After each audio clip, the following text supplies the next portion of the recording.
السلام عليكم ورحمة الله وبركاته. الفاتحة. أعوذ بالله من الشيطان الرجيم. بسم الله الرحمن الرحيم. الحمد لله رب العالمين، الرحمن الرحيم، مالك يوم الدين. إياك نعبد وإياك نستعين. اهدنا الصراط المستقيم، صراط الذين أنعمت عليهم غير المغضوب عليهم ولا الضالين. آمين. إن الحمد لله نحمده ونستعينه ونستهديه ونستغفره، ونعوذ بالله من شرور أنفسنا ومن سيئات أعمالنا. من يهده الله فلا مضل له، ومن يضلله فلا هادي له. أشهد أن لا إله إلا الله وحده لا شريك له، وأشهد أن محمدًا عبده ورسوله، هو الذي أرسل رسوله بالهدى ودين الحق يظهره على الدين كله ولو كره المشركون. Alhamdulillah, syukur kita kepada Allah Subhanahu wa taala pada malam ini kita telah sampai pada 2 Jamadil Awal 1446 Hijrah bersamaan dengan 4 November 2024. Kita ucapkan syukur kepada Allah Subhanahu wa taala dengan izin dan kurniaan Allah taala juga kita masih lagi diberikan kesempatan oleh Allah untuk meneruskan kehidupan kita pada hari ini dan pada hari-hari yang berikutnya insya-Allah.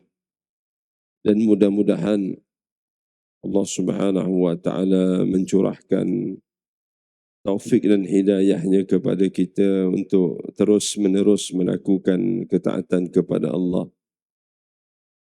Dapat melakukan seberapa banyak amal saleh.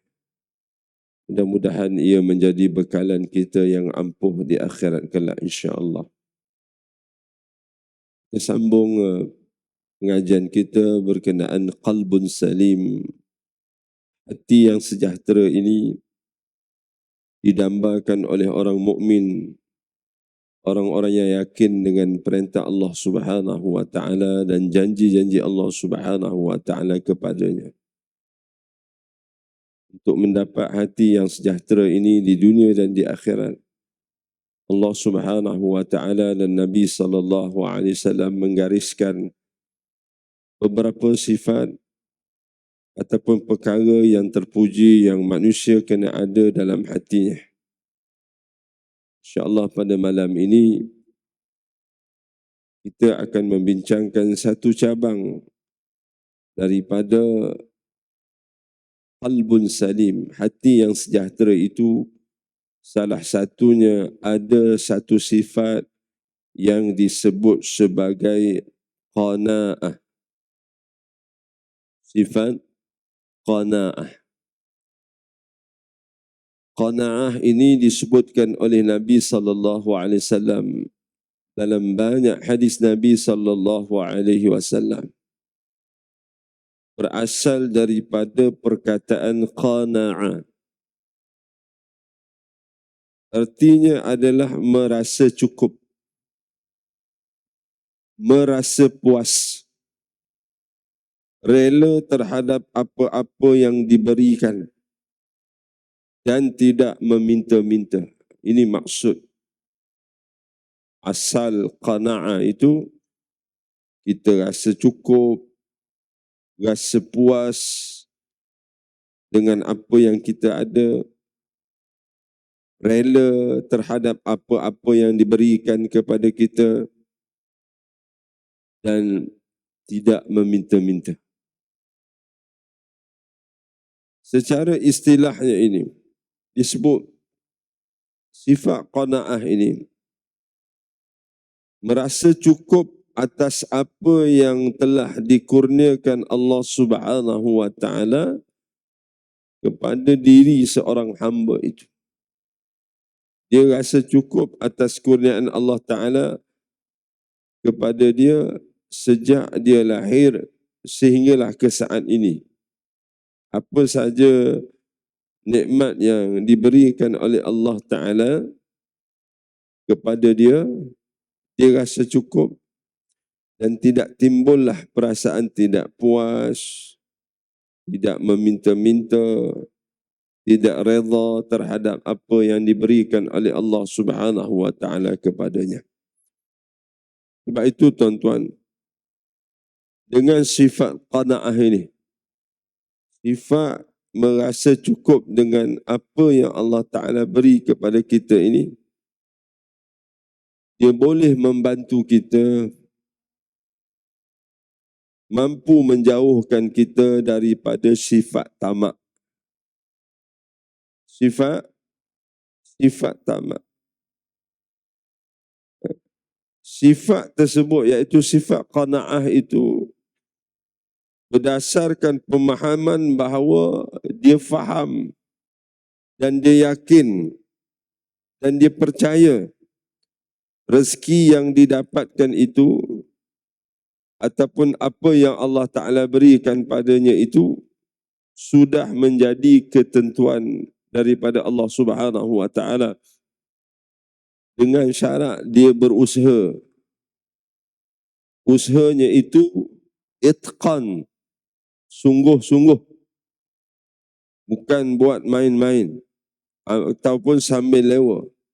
Jadi dia dah buat sehabis baik, dah berusaha sedaya mungkin, maka dia faham ini sahaja rezeki yang Allah Ta'ala telah tetapkan kepada dia dan Allah Ta'ala telah tentukan. Jadi sifat qanaah ini dapat jauhkan kita daripada sifat tamak. Kenapa manusia boleh melakukan rasuah, ambil harta orang dengan cara yang salah, buat zalim pada orang, scam orang, tipu orang hidup-hidup, sehingga orang tu meninggal dunia ditipunya lagi. Kerana apa? Kerana adanya sifat tamak. Sifat tamak itu. Apa pun yang diterima daripada Allah Subhanahu wa taala merupakan kurniaan yang tidak terhingga. Oleh kerana itu, kita sebagai orang yang beriman ini wajib bersyukur kepada Allah Subhanahu wa taala hingga ke saat ini. Kita ingatlah dahulu tuan-tuan, waktu kita susah, waktu kita mulakan kehidupan kita, Allah Subhanahu wa taala bagi pelbagai dugaan dan cobaan pada kita. Dan kita berusaha dengan tulang empat kerak kita ini untuk memastikan rezeki yang kita bawa balik, hasil yang kita bawa balik itu adalah daripada sumber yang halal, bukan daripada sumber yang haram. Dan itu adalah salah satu jihad kita di jalan Allah Subhanahu wa taala ini. Dan sebaik-baik amalan ataupun pekerjaan yang disebut oleh Nabi sallallahu alaihi wasallam, pekerjaan yang dilakukan dengan tangannya. Maknanya dengan tulang empat keraknya itu dia mencari rezeki dan dia pastikan setiap rezeki yang dia dapat itu daripada sumber yang halal untuk dia masukkan ke dalam mulut anak isterinya. Ini adalah satu pekerjaan yang disukai oleh Nabi SAW, dan Nabi bagi tahu pekerjaan itulah yang dimuliakan oleh Allah Subhanahu wa taala. Baik tuan-tuan, kalau kita memahami hakikat rezeki ini Allah Taala telah berikan ataupun tentukan, termasuklah binatang-binatang ataupun makhluk-makhluk yang ada di atas muka bumi Allah Ta'ala ini. Kita lihat Allah Ta'ala sebut dalam surah Hud ayat yang ke-6. A'udzu billahi minasyaitonir rajim. Wa ma min dabbatin fil ardi illa 'ala Allahi rizquha وَيَعْلَمُ مُسْتَقَرَّهَا وَمُسْتَوْدَعَهَا كُلٌّ فِي كِتَابٍ مُبِينٍ. Ini kita kena yakin dan percaya tuan-tuan. Dan tidak ada sesuatu binatang melata pun di muka bumi Allah Ta'ala ini. Di muka bumi ini, binatang-binatang yang bergerak, sama ada di darat maupun di laut, ataupun di udara, melainkan Allah lah. Dalam ayat ini Allah Ta'ala sebut illa 'ala Allahi rizquha, melainkan Allah lah yang memberi rezeki padanya. Jadi ayat ini menjelaskan bahawa setiap rezeki yang kita perolehi adalah daripada Allah Subhanahu wa Ta'ala. Kita ulang semula tuan-tuan, akan tetapi tidak bererti kita harus pasrah ataupun kita lepas tangan gitu saja. Tanpa ikhtiar, tanpa usaha. Justru kita dituntut untuk berusaha semaksimum mungkin untuk meningkatkan kualiti hidup kita ataupun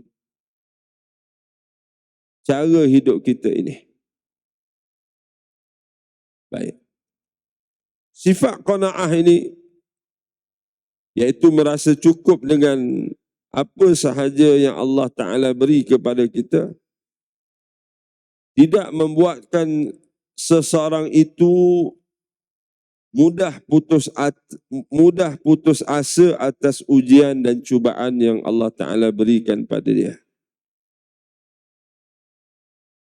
Baik berupa ketakutan, hidup dalam takutnya, ataupun dia takut lapar,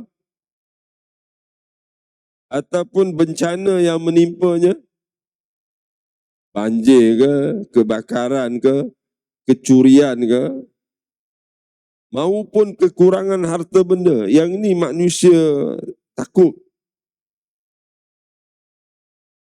Mereka akan tetap bersabar menerima ujian-ujian ini dan tidak akan patah semangat untuk menjalankan kehidupan. Tuan-tuan, kalau kita baca dalam surah Al-Baqarah ayat 155.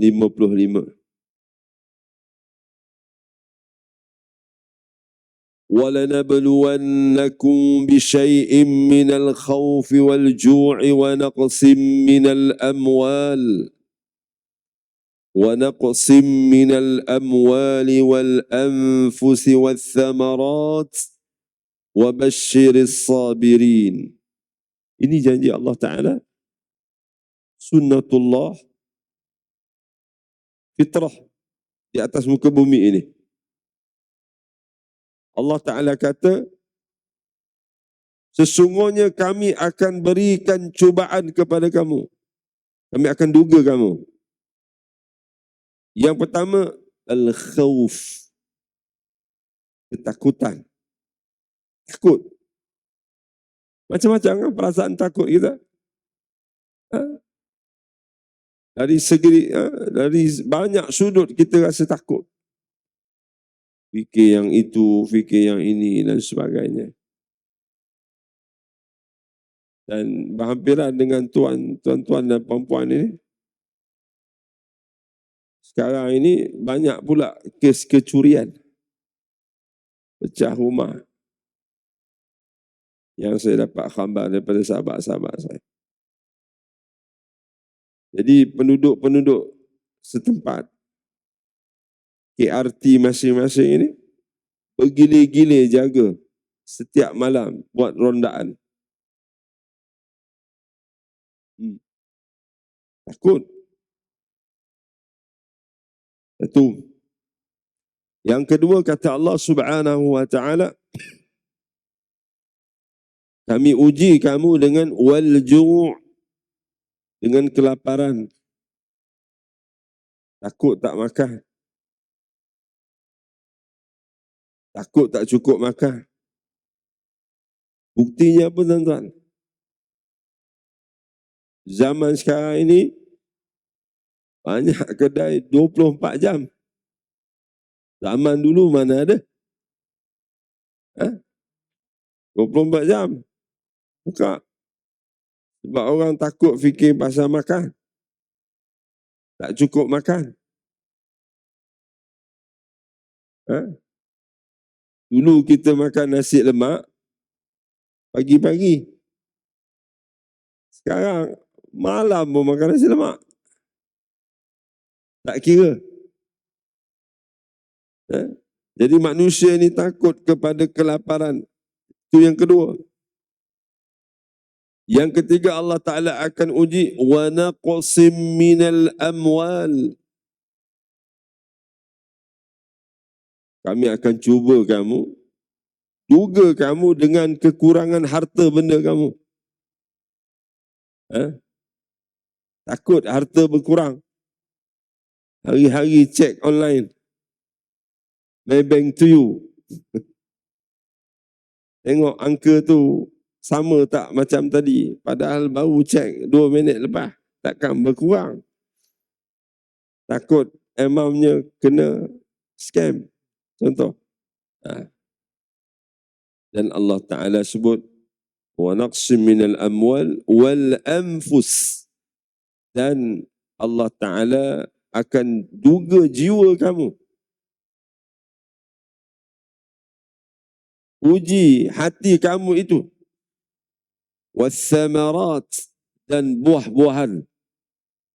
Ada musim-musimnya, musim banjir, musim panas terik, kadang buah-buahan tak menjadi. Itu menjadi kerisauan kamu. Kami akan cuba kamu. Dan dengan cobaan-cobaan ini, 5 cobaan ini, Allah Subhanahu wa taala sebut wa basyiris sabirin. Berikanlah berita gembira pada orang-orang yang sabar.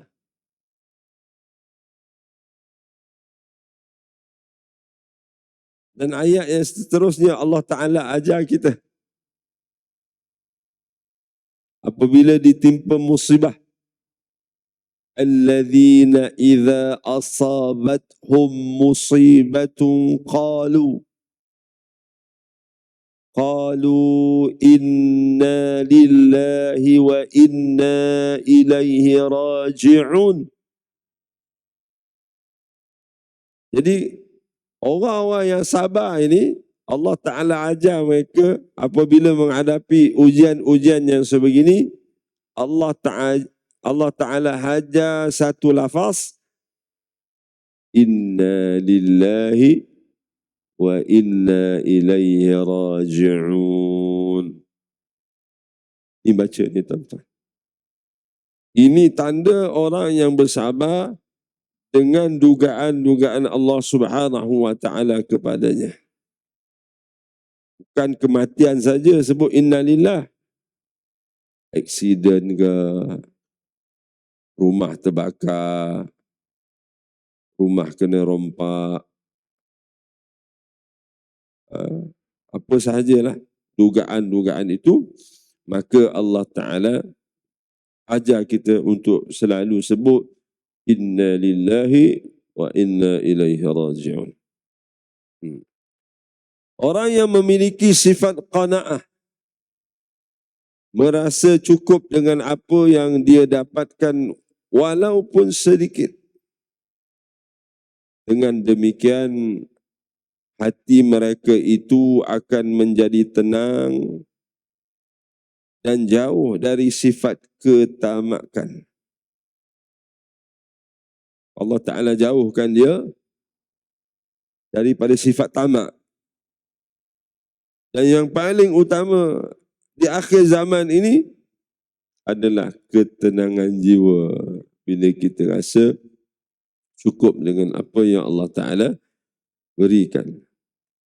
Sebagaimana hadis Nabi sallallahu alaihi wasallam, hadis sahih riwayat Imam Muslim,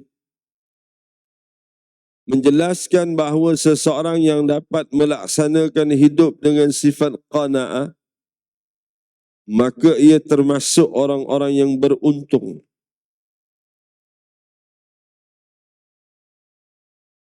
An Abdullah ibn Amru al-As radhiyallahu anhuma qala qala Rasulullah sallallahu alaihi wasallam, qad aflaha man aslama wa ruziqa kafafan wa qanna'ahu Allah bima ataahu. Kata Nabi sallallahu alaihi wasallam, qad aflaha, berjayalah. Nabi kata berjaya seseorang Islam ini. Man aslama, berjayalah sesiapa orang Islam. Orang yang Islam ini lalu dikurniakan rezeki yang cukup dan Allah menjadikan dia berasa cukup dengan apa yang diberikan kepadanya. Allah bagi dia cukup untuk anak, isteri dia, untuk diri dia, untuk dia infak dan sebagainya.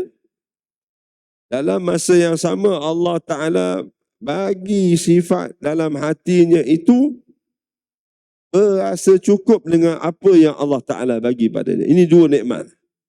Satu, nikmat yang Allah Ta'ala berikan, iaitu rezeki. Macam-macam rezeki ini pelbagai. Jiran yang baik, pasangan yang baik, anak cucu yang baik, persekitaran yang baik, tempat kerja yang baik, dapat bos yang baik, dapat kawan-kawan yang baik, itu pun rezeki. Dapat baca Quran, sibuk macam mana pun dapat juga baca satu muka Quran, rezeki tu. Dapat habiskan zikir la ilaha illallah wahdahu la syarikalah lahul mulku wa lahul hamdu wa ala kulli syai'in qadir. Dapat habiskan sehari 100. Dapat baca suratul kahfi seminggu sekali. Walaupun ada 110 ayat tu, berat bagi dia. Tapi Allah Ta'ala rezekikan dia, habiskan seminggu sekali tu. Kalau tengok banyak, memang banyaklah. 110. Taklah baca sangkut-sangkut. Tapi dia berjaya habiskan. Seminggu sekali dia tak pernah miss baca. Sebab dia nak dapat dua cahaya. Ataupun dia nak dapat cahaya di antara dua Jumaat itu. Yang disebutkan oleh Nabi sallallahu alaihi wasallam. Ini tuan-tuan. Nabi mengiktiraf orang yang Allah Ta'ala bagi padanya rezeki yang cukup dan dia merasa cukup dengan apa yang Allah Ta'ala bagi pada dia, itulah orang yang berjaya. Kata Nabi SAW dalam hadis sahih riwayat Imam Muslim ini. Dalam surah An-Nahli ayat 98. Ayat ni kita biasa baca tuan-tuan. Dan tuan-tuan imam kita baca. Man amila salihan min dhakarin aw untha wa huwa mu'min falanuhyiyannahu hayatan tayyibah walanajziyahum bima kanu ya'malun. Kita buka ayat ini. Jadikan pedoman untuk kita dan untuk anak-anak isteri kita lah. Orang yang di bawah tanggungan kita.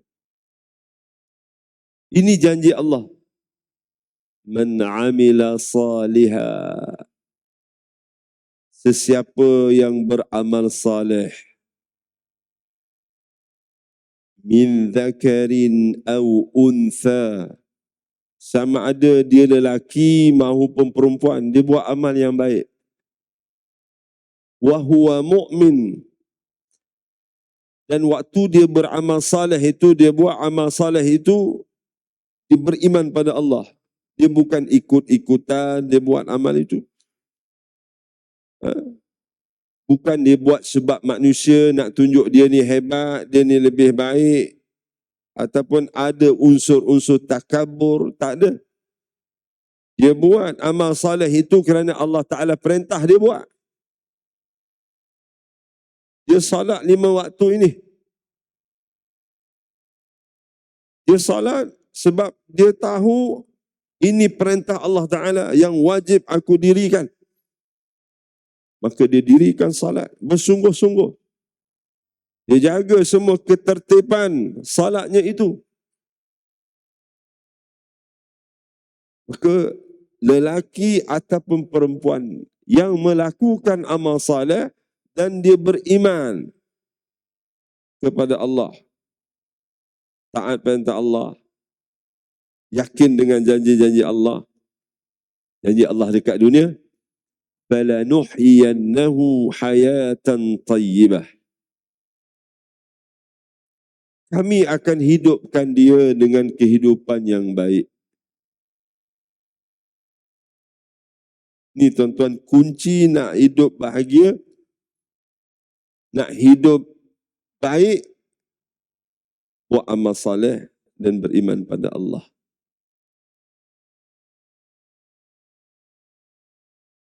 Dalam riwayat Jabir bin Abdullah, dalam menafsirkan ayat ini, dikatakan hayatan tayyibah ini, kehidupan yang baik di dunia ini adalah qanaah.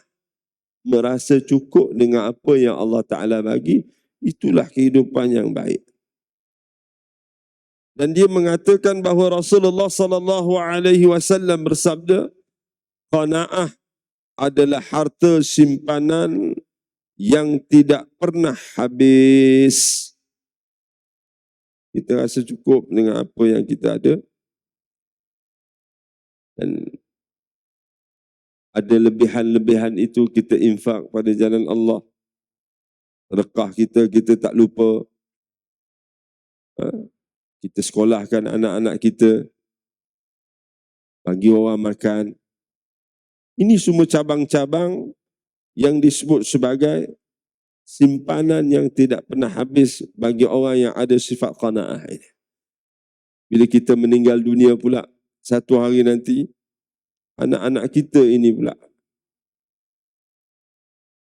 sedekah atas nama kita. Dia wakafkan harta yang kita tinggalkan ini atas nama kita. Anak-anak yang baik, anak-anak yang saleh ini tidak akan melupakan kedua ibu bapanya walaupun mereka sudah meninggal dunia. Dalam satu hadis riwayat Imam Ibnu Majah, Abu Hurairah radhiyallahu an meriwayatkan bahawa Rasulullah sallallahu alaihi wasallam bersabda, jadilah orang yang wara', maka engkau akan menjadi orang yang paling rajin melakukan ibadah. Sebab itu dalam urusan dunia, kita jangan melihat orang yang lebih tinggi daripada kita. Supaya kita tidak ada perasaan tidak puas hati, tengok orang apa yang ada. Ini urusan dunia ini. Kalau urusan akhirat, ulama-ulama kita nasihatkan, kalau perkara yang berkait dengan akhirat, kita kena lihat orang yang lebih tinggi amalnya. Kita tengok sahabat kita dekat masjid ni, lepas subuh, istiqamah dia duduk dekat masjid sampai terbit matahari. Dan dia akan baca Quran sehingga terbit matahari baru dia keluar. Setiap hari tanpa gagal. Kita kena cemburu orang macam ni. Dan kita boleh cemburu dengan orang yang kaya, tetapi kekayaannya itu digunakan untuk infak. Ringan tangannya menderma, sedekah. Kita tak ada duit, cukup-cukup je. Kita tengok dia masuk dalam tabung, banyak dia bagi. Kalau tajaan iftar, bulan Ramadan, sahur, nama dia je yang ada dekat whiteboard. Kita tak cukup. Buka puasa kita pun catu makan, apa lagi nak bagi orang makan. Kita boleh cemburu dengan orang yang sebegitu. Dan kita tak perlu cemburu dengan orang yang kaya, tapi kedekut. Disimpannya hartanya itu. Dan hartanya itu menyebabkan dia sombong dan bongkak pada orang lain. Yang ni kita tak perlu cemburu. Jadilah orang yang qanaah, kata Nabi SAW, maka engkau akan menjadi orang yang bersyukur pada Allah. Cintailah orang lain sebagaimana engkau mencintai diri kamu sendiri. Maka engkau akan menjadi mukmin yang baik. Sayang pada orang lain seperti mana kita sayang pada diri kita. Nampak orang lain ada buat benda tak elok, kita panggil dia, nasihat elok-elok. Tuan Haji, apa yang Tuan Haji buat ni tak betul. Allah Ta'ala marah. Nasihat. Saya nasihat ni atas sebab sayang pada Tuan Haji. Jangan ambil hati orang, tak baik. Jangan ambil harta masjid ni. Contoh. Tak baik buat macam ni. Termasuk adik-beradik kita. Kita kena nasihat. Halo ngangah. Saya cakap ni, kita ni sedarah sedaging. Apa yang Alung buat ini, salah. Harta peninggalan ayah ini, tak sepatutnya Alung makan seorang. Ambil seorang. Kami lepas tanggungjawab kami. Kami takut Alung yang tak lepas depan Allah Ta'ala. Tuan-tuan. Ada satu kes ahli Jumaah saya, dia cerita. Dia ada tanah di Johor. Lebih kurang 5 ekar. Dan ada beberapa projek dekat sana, kerajaan ambil 3 ekar. Dapatlah pampasan. Ada 2 ekar ini diambil oleh seorang individu ni yang mendakwa itu tanah dia. Padahal geran tanah ada padanya. Dia kata, Ustaz, saya tak ada masalah dengan tanah ni. Tanah ni arwah ayah saya punya. 3 ekar ni kami dah dapat pampasan, dapat duit, dibahagikan pada adik-beradik ni. 2 ekar ni yang kami punya. Tapi dia dakwa dia punya. Dia kata, Ustaz, Tuan Haji ni pakai songkok. Yang dakwa tu tanah ni. Dia kata, tanah ke, harta ke, duit haji tak haji. Dia sebut gini je.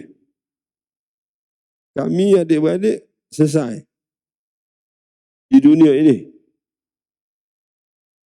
Kami takut Tuan Haji itu tak lepas ambil tanah kami. tanpa bagi tahu. Tanam hasil, buat tanaman dekat tanah itu 2 ekar itu, hasilnya itu dia makan. Ini tuan-tuan. Jangan kita nasihat. Tuan Haji pulangkan balik harta orang. Saya tegur ni sebab saya sayang Tuan Haji. Dekat dunia ni memang boleh lepas. Makanlah, sebab apa banyak nak makan, makanlah. Tapi mungkin disebabkan 1-2 ekar tanah ini, Tuan Haji tak lepas. Walaupun amalan yang lain itu banyak. Tapi makan harta orang tanpa dipulangkan pada haknya, berat tuan-tuan. Berat. Berbuat baiklah kata Nabi SAW kepada tetanggamu, maka engkau akan menjadi orang Islam yang baik. Dan nasihat Nabi SAW, sedikitkan ketawa, kerana banyak ketawa itu akan mematikan hati kamu. Nak ketawa boleh, tapi jangan terlalu banyak ketawa. Sebab itu Nabi SAW menyebutkan qanaah adalah salah satu tanda bersyukur, dan banyak cara untuk kita bersyukur dengan kurniaan Allah Subhanahu wa taala. Salah satunya adalah dengan melazimkan dan memelihara sikap kita, iaitu sikap qanaah, merasa syukur dengan apa yang Allah Taala berikan. Dan Nabi SAW sebut di hujung hadis ini, dan jadilah kalian orang yang qanaah, nescaya engkau menjadi manusia yang bersyukur. Tuan-tuan yang dirahmati Allah Subhanahu wa taala, ada satu hadis Nabi SAW dalam hadis riwayat Imam Al-Bukhari, an Abi Hurairah radhiyallahu anhu qala qala Rasulullah sallallahu alaihi wasallam, laisa al-ghina an kathratil 'arad walakinnal ghina ghina an-nafs. Kata Nabi sallallahu alaihi wasallam, bukanlah kekayaan itu dengan banyaknya harta. Harta yang bertimbun-timbun itu, bukan itulah kekayaan. Tetapi kekayaan itu apabila diri berasa cukup dengan apa yang Allah Ta'ala kurniakan. Saya tutup kuliah pada malam ini tuan-tuan dengan satu ayat. Janji Allah Subhanahu wa taala. Tuan-tuan boleh tanda, catat ayat ini dan kongsikan pada yang lain. Dalam surah Al-A'raf ayat 196. A'udzu billahi minasyaitonir rajim. Inna waliyallahu alladhi nazzala al-kitab wa huwa yatawallas salihin. Sesungguhnya pelindungku ialah yang telah menurunkan Alkitab dan dia melindungi orang-orang yang salih. Allah janji Allah akan melindungi orang-orang yang buat baik dekat dunia ini. Allah Ta'ala akan bagi rezekinya yang barakah, yang cukup kepada orang-orang yang salih, insya-Allah. Sekarang itu untuk malam ini. Mudah-mudahan kita bertemu pada kuliah yang akan datang, insya-Allah. Aqulu qawli hadha wa astaghfirullahal azim li wa lakum. Assalamualaikum warahmatullahi wabarakatuh. Ditangguh dengan tasbih kafarah. Subhanakallahumma